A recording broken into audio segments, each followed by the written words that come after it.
Welcome to the Ken McElroy Show. I'm your host, Danielle, and I'm here with Ken. Hey guys, what's happening? We want to start by saying Happy Memorial Day, and we want to honor the men and women who died while serving in the military. Yes. Make sure that you guys do put your flags up. Yep, flags up. So let's just jump into it today with homelessness. We're going to talk about homelessness today. Yeah, big issue. Yeah, really big issue. It's obviously a problem. It's a big problem in every city in the whole nation. Some states more than others. Yeah. I think,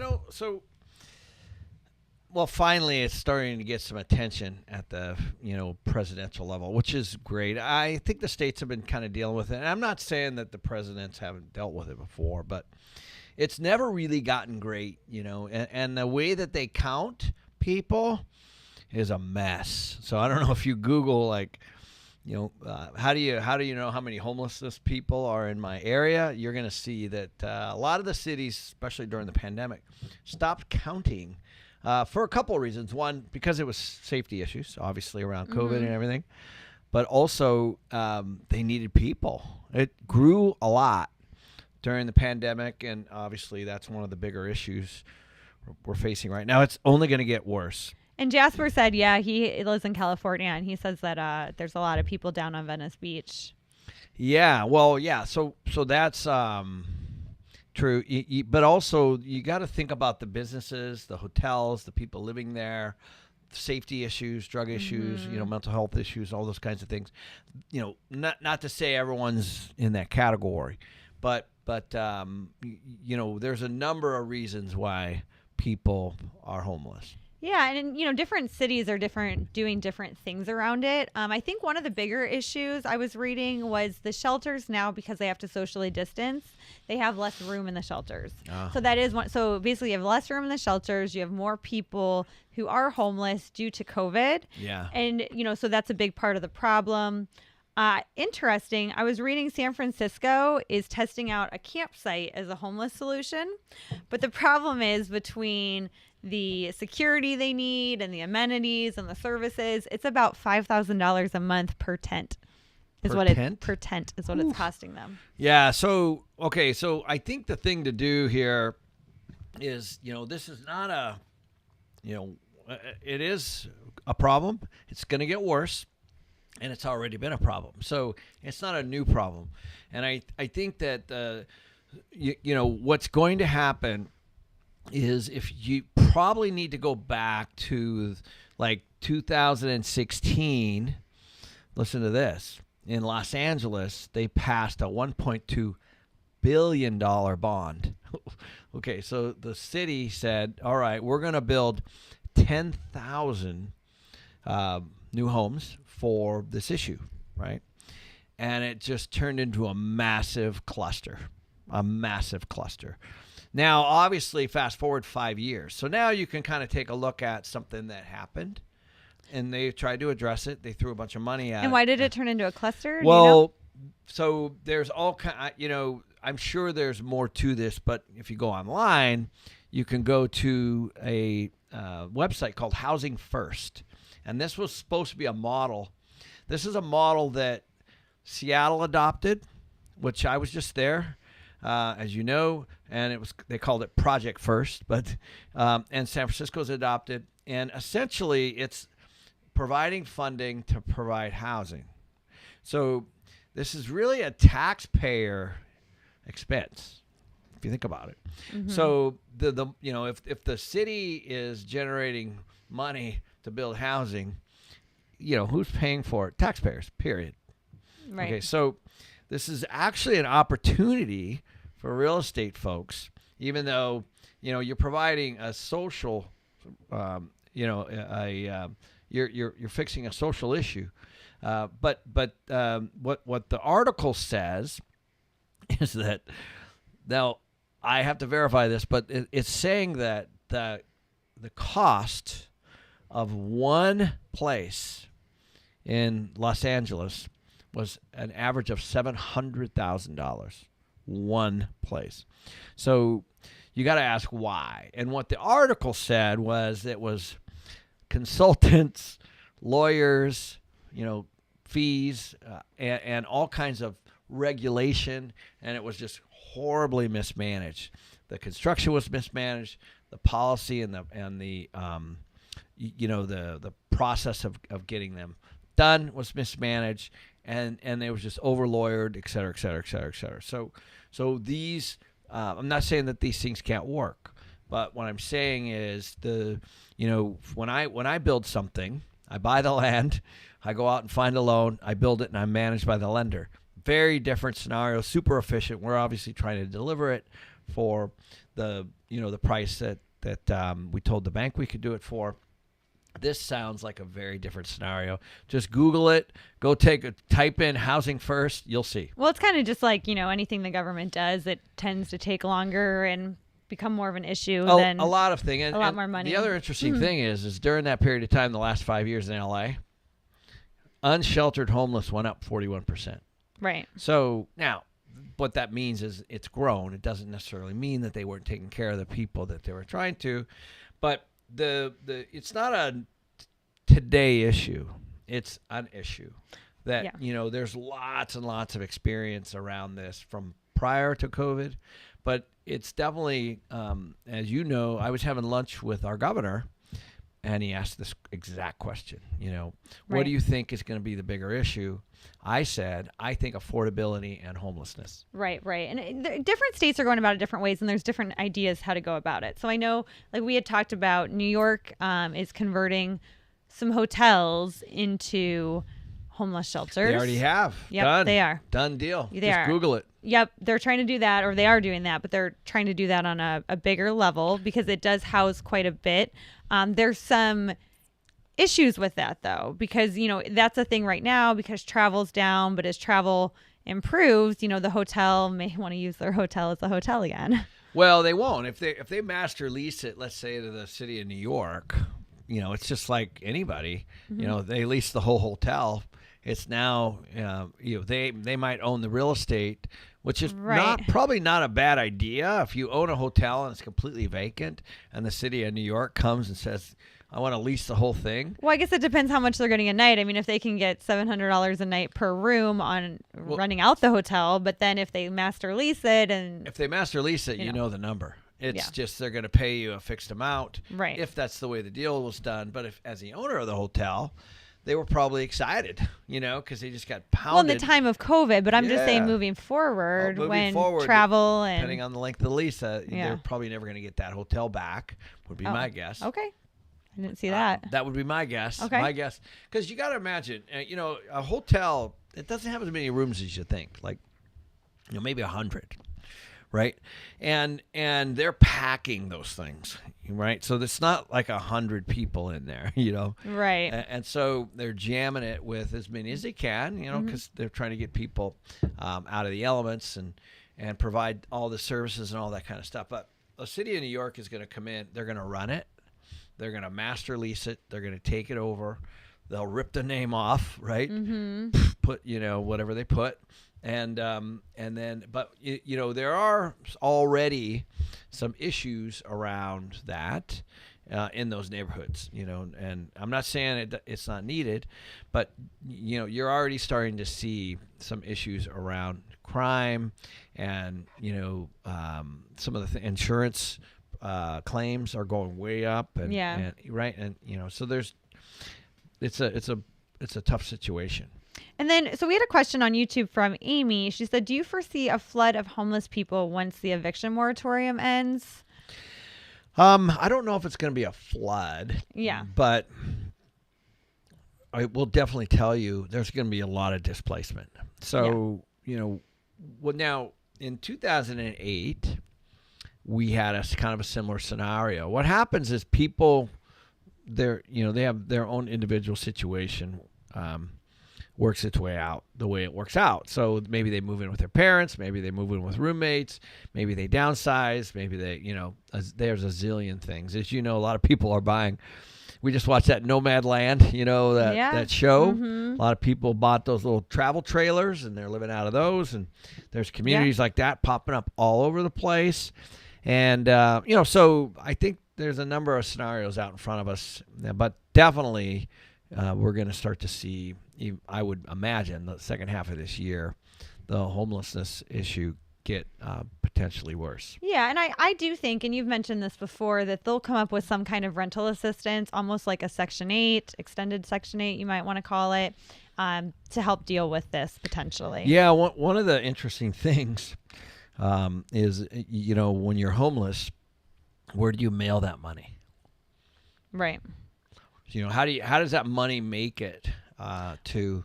Well, on Section 8, though, they send folks. it right to the landlord, right? So you register where you're living. Yeah, and if there's an address, of course. Yeah. But well, no, I'm saying if there's a if you're renting a place with kind of some additional money sure. from the government. If you're renting a place, it's no problem. But what if you're not? What if you're homeless? Yeah. Where does it go? That's true. Yep. So, and then I was looking, and there's a whole bunch of different cities handling it different ways, and a lot of these cities, one of the issues is that this all takes a lot of time, right? And there's not a lot of time to build. They're throwing this money to build different structures and build different communities.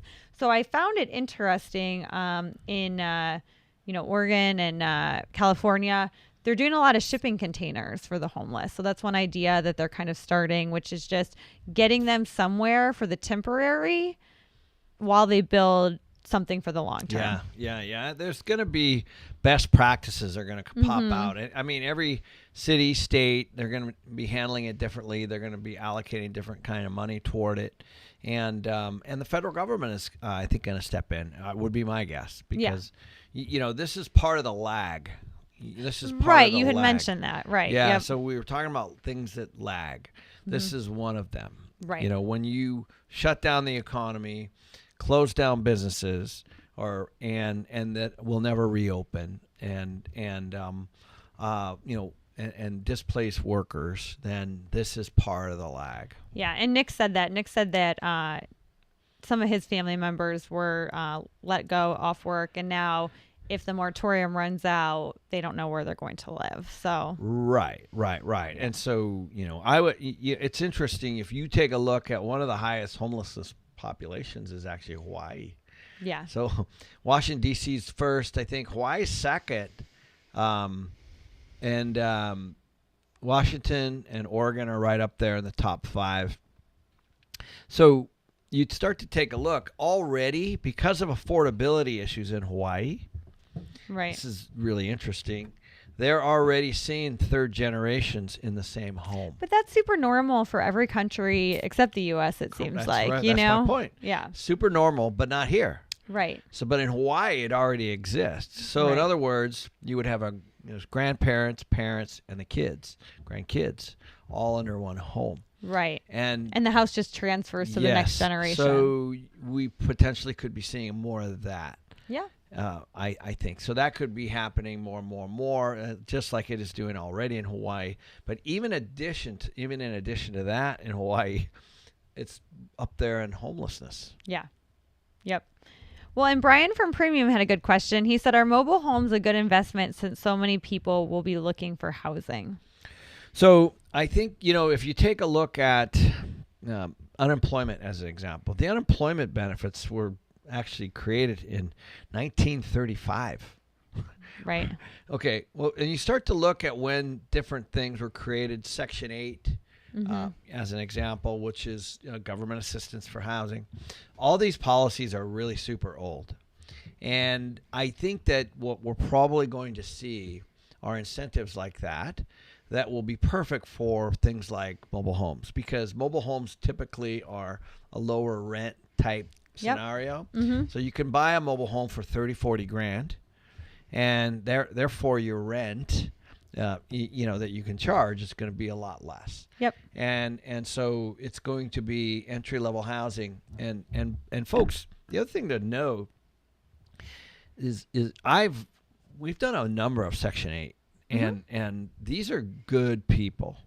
These are people that are just down on their luck. They don't have money for some reason, whatever it could be. It could be a medical issue, could be a job loss issue, could be whatever the situation is. Maybe it's a single mother or a single father with a bunch of kids, and there's just a bunch of scenarios. And so I believe that the government is going to have to step in and assist people for their housing.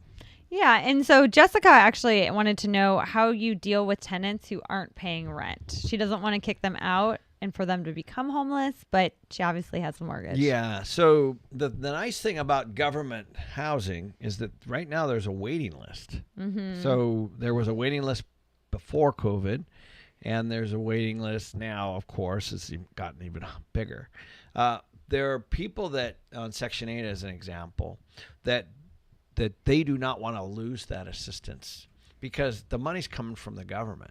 Right. So, the last thing you want to do, in my opinion, is boot people out on the street. We need to, right. and that's kind of the whole point of all this. It depends if they're working with you or not, too, though. Right. You have people that try and they work with you and they pay what they can, and you have people that they're not going to pay you at all. So yeah, listen, I'm telling you, like if it depends. It's a relationship. It's a communication issue, and so we have people that get their money and go spend it on booze and drugs. Right. We have people that have a family of 3 or 4 or 5, and they're barely getting along, and they're coming in and they're completely palms up, and they're like, can you work with me? Right. We have both. Right. And so you got to decide on how you're going to handle those. Well, you had a guy buy a new car too. We did. Yeah, during COVID. Yeah, he hadn't paid rent. Couldn't pay his rent, but he bought a brand new, beautiful Ford F-150. It was red. And so people make decisions the way they want to make their decisions, and sometimes their payment of rent isn't their priority. Sometimes they work with you, sometimes they don't. Sometimes they talk to you, sometimes they don't. Every scenario is gonna be on a case-by-case basis. Yep. And I think that, moving forward, it'll be interesting how every state handles it, because every state is handling it very differently. So that won't be a blanket response, that's for sure. And then also just, how people can get involved in it, depending on what their state's doing. Yeah. And I think the other thing to look at is there are a number of programs popping up around the country for cities, for states. Some of the governors are super progressive. I know in Arizona they are. Mm-hmm. And Governor Ducey's done a great job communicating to the landlords in Arizona and providing rental assistance. So there are programs out there, and sometimes the people just don't know. Yeah. And so sometimes, because obviously the professionals, the people that are managing these, and a lot of landlords, not all of them, are kind of dialed into all this because nobody wants to boot anyone out. Right. Everybody just listen, a landlord has a mortgage to pay somebody else. So they want the rent to come in so that it just basically goes through their bank account and then goes back out. Exactly. So we just got to make sure that everybody's fully aware of some of the government programs that are out there. And I'm gonna tell you, I think there's gonna be more and more and more at the state and the federal level that are gonna help people, and it's needed. Yep. And let's jump over to some premium questions around this. Okay. Larry from Premium wanted to know: is there anything he can do? He has some empty apartments in the complexes that he owns, to maybe get the homeless or affordable housing into the apartment. How does he go about doing so that? What I would do is go into your local government city website, or call down there and say you want to get on the list for Section 8, mm-hmm. or for people that are in need. But I would not try to do it yourself. Right. I would try to go through an agency, because there's a whole bunch of things that they have to jump through, and in order to become on that list. But there is a need for housing, and mm-hmm. and the money's there. So I would recommend that he go and check some of those resources out locally. Yeah, and a lot of times with Section 8, it's a guaranteed payment from the government. It's great. Yeah. People in Section 8, the landlords have done really well through all this. Yeah, they're great.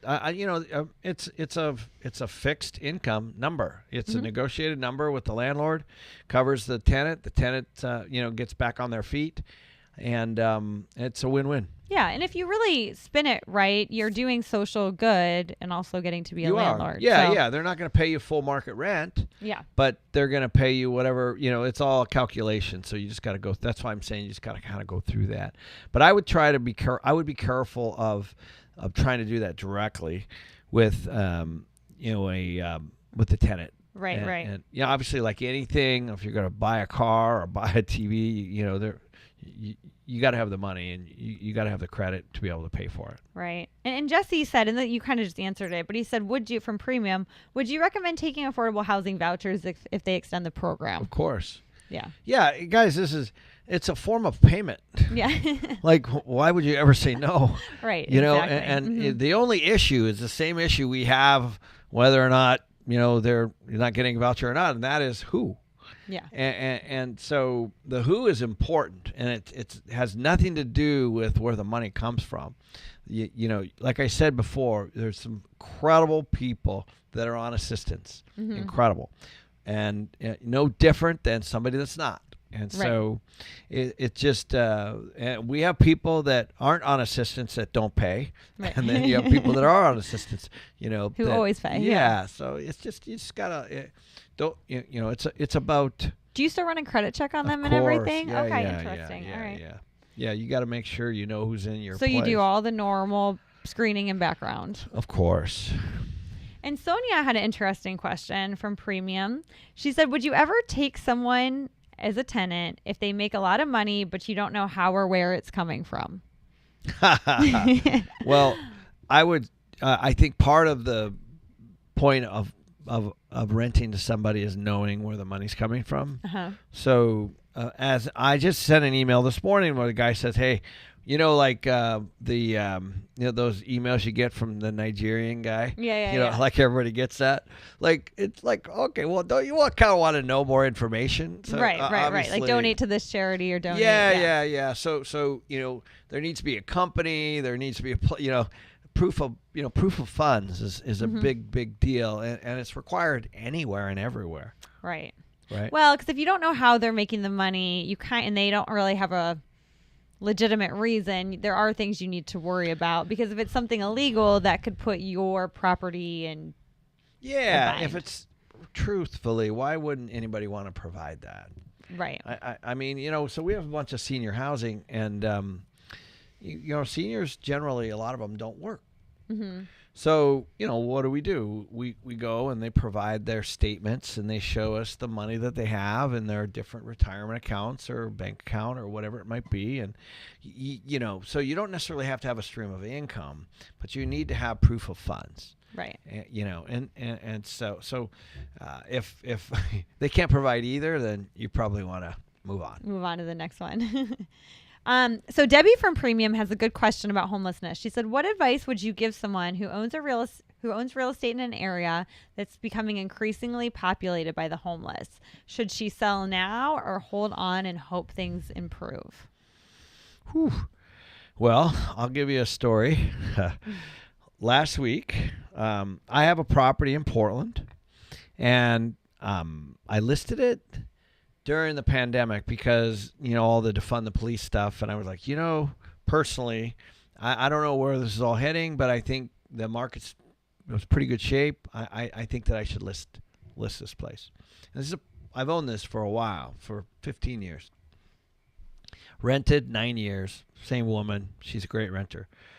Well, so it wasn't renting, it wasn't selling, and we weren't getting anybody to come look at it, which is right on the river downtown. Yeah, it's beautiful. Prime location. Yeah. So I was like, I call her up. I'm like, "Hey, Lisa, what the heck?" Like, she's like, "Well," this is her words. "Well, it could be the BLM. It could be the white supremacist. It could be the homeless. It could be the defund the police, or it could be the price." I was like, okay, that's a lot of things. All of those things are an issue there. Right. And so, and she said homelessness has gotten pretty bad in front of the property. So in other words, people are driving in through it, back and forth, literally. Yeah. Like literally. If they want to walk to the store, they are obviously walking through it, as you do. Yeah. Walk to go get a coffee. So it is changing things for people. And I'm not saying it's unsafe, but it can be. Yeah. And so all of that stuff's happening, and that's personally what happening. So we're having to discount the property in order to to get. Which is super opposite of Phoenix, because in Phoenix everything's going 10 to 15% above what it's listed for. Mm-hmm. So that's me personally in Portland right now. Not a hypothetical. Really what's happening at this very moment. So I think that potentially could be an issue as more of that stuff happens, rolls out. I mean, who wants to be in a city where there's riots and streets, on the streets and stuff like that, and homeless on the streets? Yeah. And I'm not saying that people don't have a right to do that. What I'm saying is, though, it is going to affect. It's a safety issue. Yeah.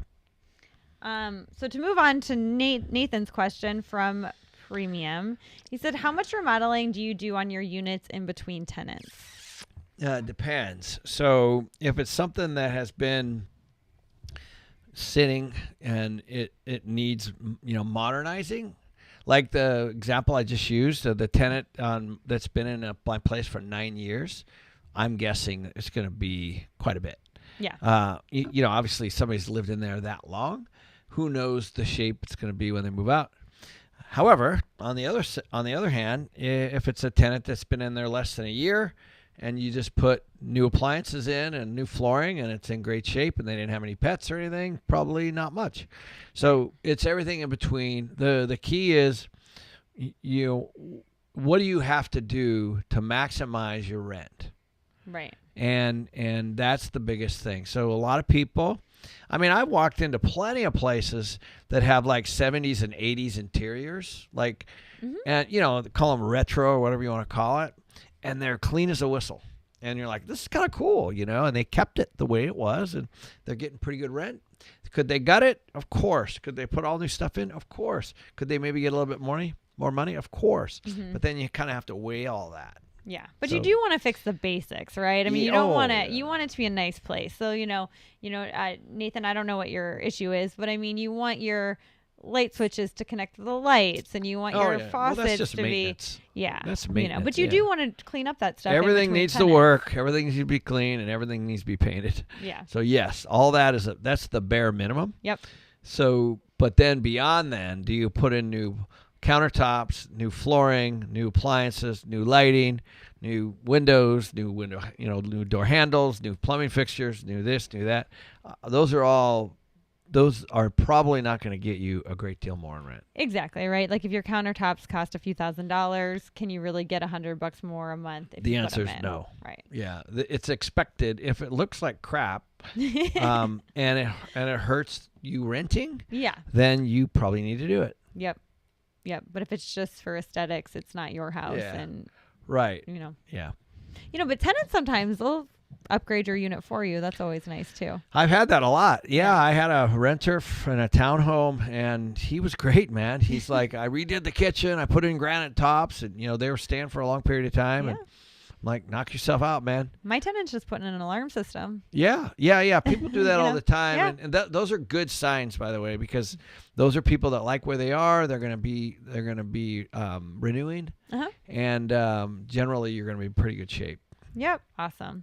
Well, that wraps up our show for today. It's a quick one. So we're going to go enjoy the holiday. Yep. You guys enjoy. Yeah. Make sure you go to kenmcelroy.com/premium. So we answer all your premium questions live. And we also have a 7-day free trial under Premium Live, all one word. All right. See you guys next week. Cheers.